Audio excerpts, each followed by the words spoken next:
Hello, good morning, students. Today we are going to study History Class 6, Chapter 3 from Gathering to Growing Food. Gathering means इकट्ठा करना है ना और to growing earliest people जब gather करते थे fruits को और उसके बाद जब उन्होंने फ्रूट्स को लगाना सीख लिया, अनाज उगाना सीख लिया, ये हम इस चैप्टर में देखेंगे। इस चैप्टर में हम क्या देखने वाले हैं? The beginning of farming and herding. उन्होंने किस तरीके से फार्मिंग और हर्डिंग शुरू किया और कस्टम एंड प्रैक्टिसेस उनके जो है, और क्लोजर लुक और मेहरगढ़, बोलान पास, ईरान एंड जो मेहरगढ़ बोलन पास जो ईरान के पास है उसके बारे में हम देखेंगे। डोलाजी है हेडिंग ब्रह्मपुत्र वैली के पास है, उसके बारे में हम इस चैप्टर में देखेंगे। और एल्सवेयर में हम देखेंगे neolithic site Catal Huyuk in Turkey में, इसके बारे में हम देखेंगे। ये देखिए जिस तरीके से लोगों ने फार्मिंग शुरू की ये दिखा रहा है इसमें। और ये जो ईरान के पास में है उसके बारे में हम पढ़ेंगे।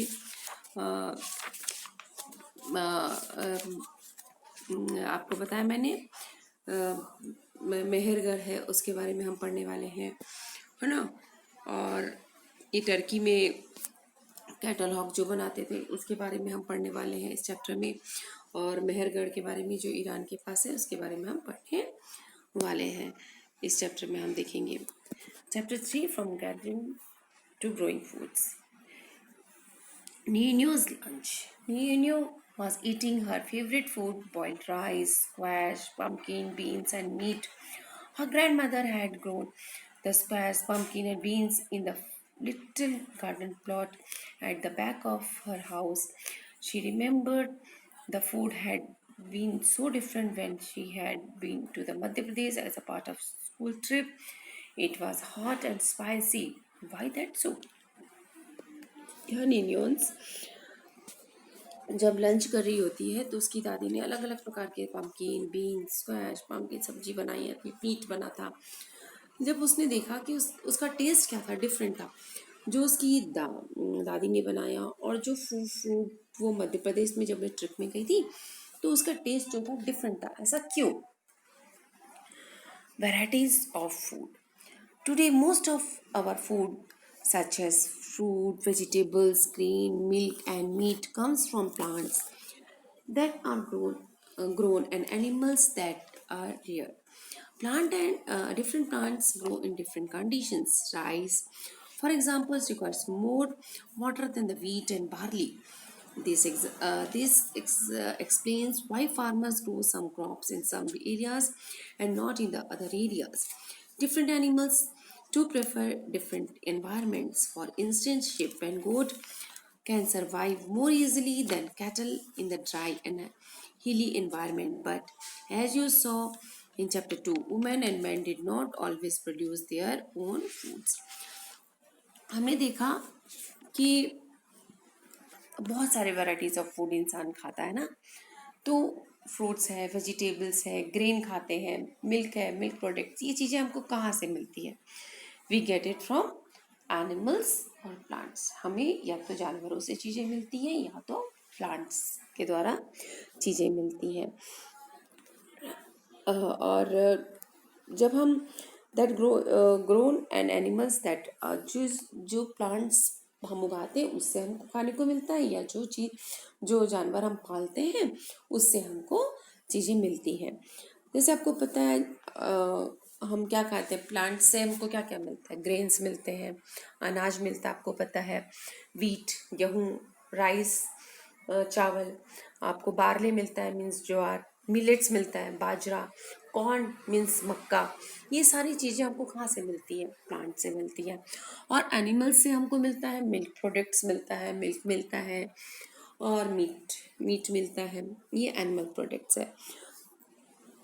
आपने देखा होगा कि इसमें से जो हम अनाज उगाते हैं उसके लिए भी इन्वायरमेंट कंडीशंस अलग अलग होते हैं ना, मतलब अलग अलग कंडीशंस में होता है। यदि हम देखेंगे तो हमारे यहाँ आपने जानते होंगे कि छत्तीसगढ़ को धान का कटोरा बोला जाता है। क्यों? क्योंकि यहाँ पर हमको राइस ज़्यादा मिलता है, एंड राइस को उगाने के लिए as compared to wheat and barley, उसके जगह ज़्यादा पानी ज़रूरत होती है। एबंडेंट मात्रा में हमको rice needs abundant quantity of water. Rice जब हम उगाते हैं तो हमको बहुत ज़्यादा पानी की ज़रूरत होती है as compared to wheat and barley. और इसलिए हम देखते हैं कि why farmers grow some crops in some area. तो हमने देखा कि यहाँ के किसान जो है वो राइस ज़्यादा उगाते हैं। आप नॉर्थ में चले जाइएगा, वहाँ पे आप देखेंगे कि वीट वगैरह ज़्यादा उगाया जाता है। तो वेदर कंडीशंस के हिसाब से भी क्रॉप्स उगाए जाते हैं। Different animals to prefer different, और जो एनिमल्स हम पालते हैं उसके लिए भी डिफरेंट वेदर्स की ज़रूरत होती है। ज़्यादातर हमने देखा है कि जिनके बहुत घने घने बाल होते हैं, जैसे शिप है, गोट है, ये ज़्यादातर कहाँ मिलता है हमको, can survive easily in a hilly areas or dry than cattles in a hilly environment। ये ज़्यादा जो शिप है, गोट है, ये सब कहाँ ज़्यादा सर्वाइव कर पाते हैं इजली, हिली एरियाज में एज कम्पेयर टू कैटल। ये लोग ज़्यादातर देखिए गाय भैंस जो है वो ड्राई क्लाइमेट इन्वायरमेंट में भी रह पाते हैं, लेकिन जो शिप है उसके घने घने बाल होते हैं, यहाँ का ये सब कहाँ हमको मिलते हैं, हिली एरियाज में हमको मिलते हैं। बट एज वी देखिए कि धान लगा रहे हैं तो इसके लिए बहुत क्या ज़रूरत है, पानी की ज़्यादा ज़रूरत होती है ना। ये देखिए ये आपका ये मिलेट है, कॉर्न है, ये आपका गेहूं है, वीट है, आपको वेजिटेबल्स मिलते हैं, फ्रूट्स मिलते हैं प्लांट से हमको, और एनिमल से मिल्क प्रोडक्ट्स मिल रहा है, देखिए, है ना। उसके बाद हम देखेंगे beginning of farming and herding. अच्छा, शुरुआत हुई किसकी, फार्मिंग और हर्डिंग की। फार्मिंग मीन्स किसानी, है ना, किसानी। और हर्डिंग किससे बना, हर्ड से। हर्ड मीन्स झुंड, जानवरों के झुंड, उससे बना हुआ ये herding. Climate was changing so where plants people observe several things. जैसे जैसे आपको पता है कि 12,000 साल पहले कुछ वेदर क्लाइमेट चेंज हुए, या तो कभी हमारे यहाँ का जो क्लाइमेट था, जैसे पिछले लेसन में भी हमने पढ़ा कि क्लाइमेट्स जो थे वो चेंजेस होने लगे। उसके साथ साथ क्या हुआ, जब पहले इन्वायरमेंट बहुत ज़्यादा धरती का जो क्लाइमेट है, अर्थ का क्लाइमेट, वो चेंज होने लगा। कभी इसकी वजह हो सकती है एस्टेरॉइड्स धरती से टकराए, कभी हो सकता है कि जो वल्केनोज थे वो एक्टिव हुए, है ना।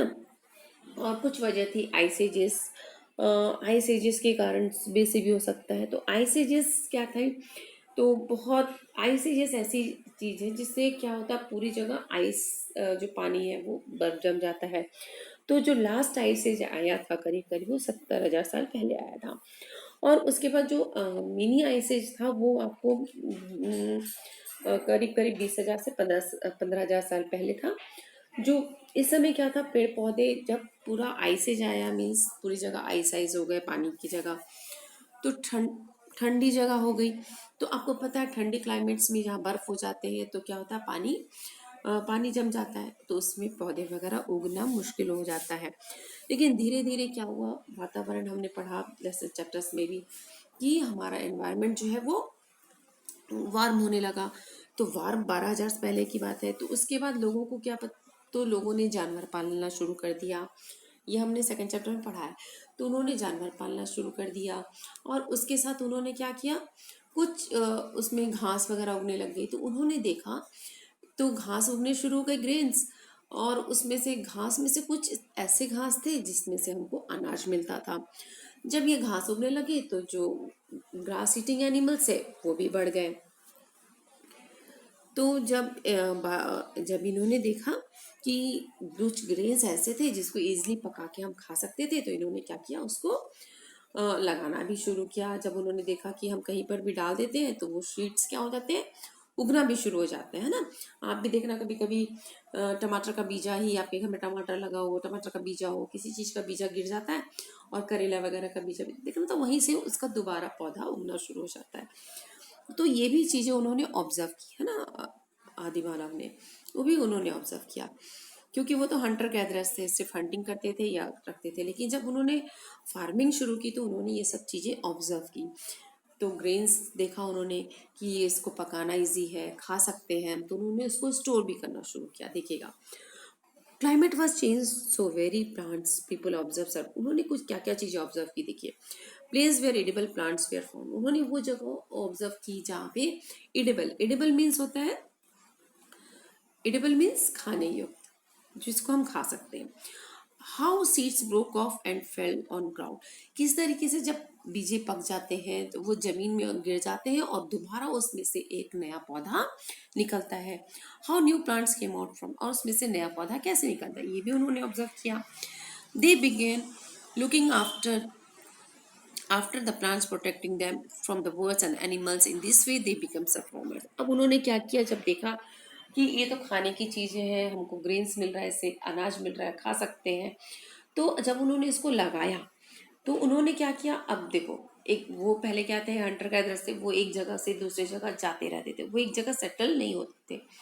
लेकिन जब ये अनाज के बारे में पता चला, जब उन्होंने इसको लगाया तो उन्होंने सोचा अब इसको, जब हम, आप भी खेत में, आपके मम्मी पापा जब खेती करते हैं या उसमें अनाज लगाते हैं तो उसकी देखभाल करनी पड़ती है, ताकि कोई चिड़िया बीज लगा दिया, उसमें से पता चल रहा है चिड़िया बर्ड्स आई और सब बीज को लेके चली गई तो भी मुश्किल हो जाएगा, तो बर्ड से एनिमल्स आके ना खा ले, तो इसके लिए क्या करना पड़ा, तो उसकी देख रेख करनी पड़ती थी। जब उन्होंने उसकी देख रेख शुरू किया तो वो एक जगह पर रहने लगे और उन्होंने फार्मिंग स्टार्ट की। People also learn to tame animals, उन्होंने क्या किया, एनिमल्स टेम, टेम मीन्स पालना, टेम मीन्स पालना, विच वे आर जेंटल इनफ, उन्होंने ऐसे जानवर जो नाजुक जानवर हैं उनको अपने घरों में पालना शुरू किया। एज शेप, गोट, कैटल, पिग्स, कैटल्स में आप काउ, बेफलोज है ना, बैल, ये सब आ जाते हैं। Pigs, dogs, dogs were the first to get domesticated, dog जो है वो ऐसा जानवर है जिसको पहली मतलब फर्स्ट डोमेस्टिकेटेड किया गया, पाला गया। दिस एनिमल्स प्रोवाइड मिल्क, ये हमको क्या प्रोवाइड देते थे, milk, skin, meat, wool, companionship and the protection, ये जानवर हमको क्या देते थे, हमको इनसे मिल्क मिलता था, स्किन मिलती थी, इनकी खाल है ना, और मीट मिलता था इनसे, वुल, आपको पता है शिप से हमको वुल मिलता है, कंपेनियनशिप, हमको ये हमारे अच्छे साथी बने, एंड प्रोटेक्शन, यदि आप कहीं जा रहे हैं, आपके साथ डॉग वगैरह है तो देखिए आपको कितना प्रोटेक्शन मिलता है ना, तो हमको इनसे प्रोटेक्शन मिला। थस पीपल बिकम हर्डर्स, और इस तरीके से ये लोग हर्डर्स बने। ये देखिए मैंने बताया था कि कुछ एस्ट्रॉइड्स आके पृथ्वी से टकराए तो वातावरण गर्म हुआ, वैल्कनो एक्टिव हुए, ये देखिए वैल्कनो का है, ये एस्ट्रॉइड्स टकराए, तो इस तरीके से जब ये हुआ तो हमारी पृथ्वी में वार्म बढ़ा था। और ये आइस बर्स्ट जैसे सब देखो, सब जगह बर्फ बर्फ जम गई है, इसके कारण भी क्लाइमेट चेंज हुए थे, है ना। ये हर्डर्स बन गए, लोग पालने लगे जानवरों को, हर्डर्स ग्रुप में उनके रखने लगे जानवरों को, ये चरवाहे लोग, है ना। अब है डोमेस्टिकेशन। डोमेस्टिकेशन से आप क्या समझते हैं, domestication the process in which people grow some particular plant and look after some particular animal, it start, जब इंसान किसी पर्टिकुलर पौधे को, किसी पर्टिकुलर एनिमल्स को पालना शुरू कर देता है तो इसे कहते हैं डोमेस्टिकेशन। डोमेस्टिकेशन बना है दो वर्ड्स, किससे बना हुआ है, ये डोमेस्टिक वर्ड से बना हुआ है, एक बना है डोमेस्टिक वर्ड से। Is the name given to the process in which people grow plants and look after animals, ये इस प्रोसेस को नाम दिया गया जहाँ पर ये किसी पौधे को, प्लांट उगाते हैं एंड लुक अप आफ्टर, और जानवरों की देखभाल करते हैं। Very often plants and animals that are tended by the people becomes different from the wild and animal। यहाँ पर क्या होता था, जब ये देखो जिस जानवरों को हम पालना शुरू कर देते थे, जिसको टेम करते थे, टेम मीन्स पालना, जब पालते थे तो वो क्या हो जाते थे, डिफरेंट हो जाते थे। किससे डिफरेंट हो जाते थे, जंगली जानवरों से, वाइल्ड एनिमल से वो टोटली डिफरेंट हो जाते थे। This is because people select plants and animals,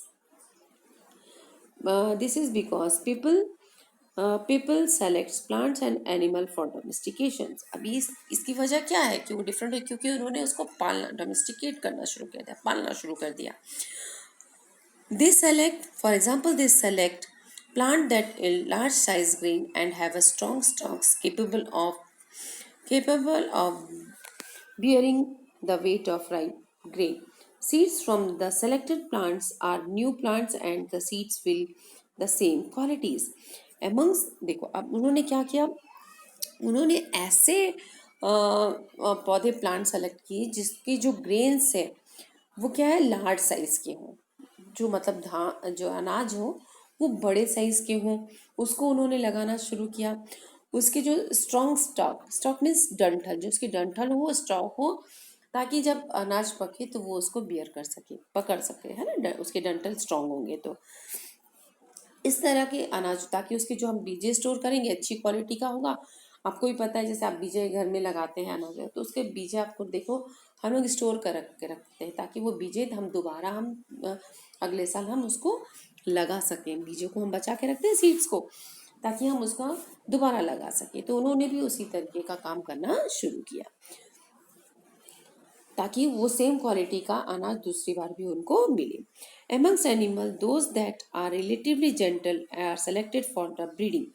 As a result, gradually domesticated animals and plants become the different from the wild animals and the plants. अब क्या हुआ, इन्होंने और क्या क्या सीड्स मैंने बताया, सीड्स को भी उन्होंने अच्छे से प्रिजर्व करने लगे, ताकि हम दूसरे सीजन में उसको लगाएं तो अच्छे अनाज हमको मिले। और उन्होंने ऐसे एनिमल्स को सेलेक्टेड किए, किन जानवरों को उन्होंने पाला, कोई जंगली जानवरों को नहीं पाला, पर जंगली ही था सब कुछ पहले, लेकिन जब उन्होंने नाजुक जानवरों को पालना शुरू किया तो वो क्या हो गया, पालतू हो गए, उनको हम टेम करने लगे, पालतू हो गए वो।